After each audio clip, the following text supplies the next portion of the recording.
Hey, what is up guys, I'm KBHD here, and this is going to be a quick video on something just because it's been covered in depth by a lot of people already. If you're subscribed to anyone else tech on YouTube, you've probably already seen this, or if you're not subscribed to any other tech channels on YouTube, maybe this is the first time you're seeing this, but this is the iPhone 6 dummy body. So a lot of people have been getting their hands on this courtesy of Sony Dixon, who has had some notoriously great Apple leaks in the past, and I'll leave his Twitter link down below if you want to check out the rest of the stuff he shared.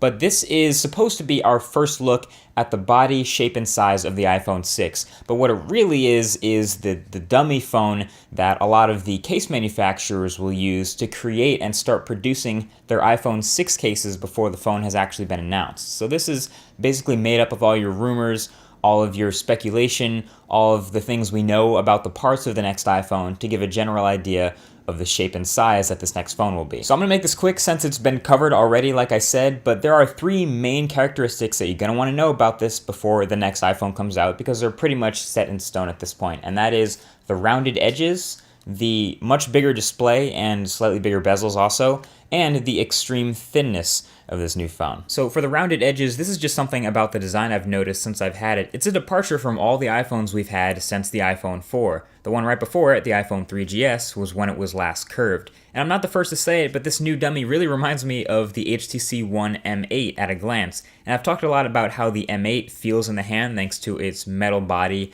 and the roundness in the full review. So it's definitely not going to be quite as slippery as the M8, mostly because it's not quite as big. But that brings us to our next point, which is the size of this iPhone. Like I said, this is a big iPhone, the biggest phone Apple will ever make. This dummy sports a 4.7-inch display, and there are a whole ton more rumors that support this and a 1704 by 960 resolution. Here it is next to the iPhone 5S, which has a 4-inch display, and you can see not only is it taller, but it's a bit wider too. It's definitely a much bigger phone than Apple has ever made. I'm actually finding the bezels seem to be kind of big compared to a lot of other phones out now. It makes it look a little ugly, but even the other iPhones have smaller bezels than this. The Moto X is a pretty popular Android phone. This also has a 4.7-inch display, but you can see it's much smaller than the iPhone 6 dummy and not nearly as tall. Of course, it doesn't need to make room on the front for a home button, but I feel like the iPhone has some pretty big bezels for the display you're getting. But of course, finally, where this phone is definitely not big is the thickness department. We've seen this before. The iPhone 6 is going to be a very thin phone. We're talking like 6 millimeters thin here in a metal unibody case, which is very impressive. And Apple's never really had problems with battery life on the iPhone. I mean, it's not the greatest, but seeing a new iPhone that's even thinner than the current iPhone kind of gets me questioning how big of a battery they can fit in here. But, you know, I guess if the iPhone's a lot taller, maybe they'll have enough space to fit the same size battery.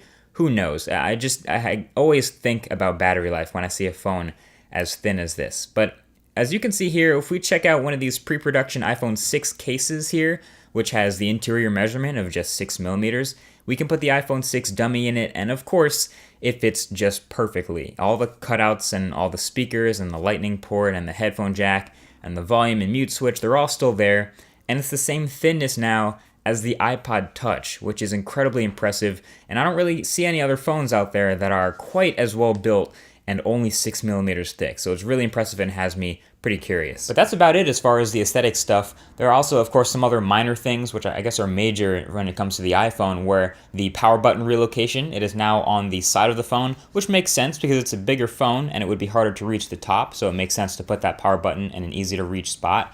But other than that, nothing else really all that exciting about the new iPhone 6 dummy.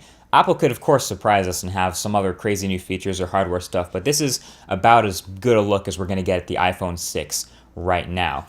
What I find most interesting is actually the way people react to it. So I'm gonna jump this right back at you guys.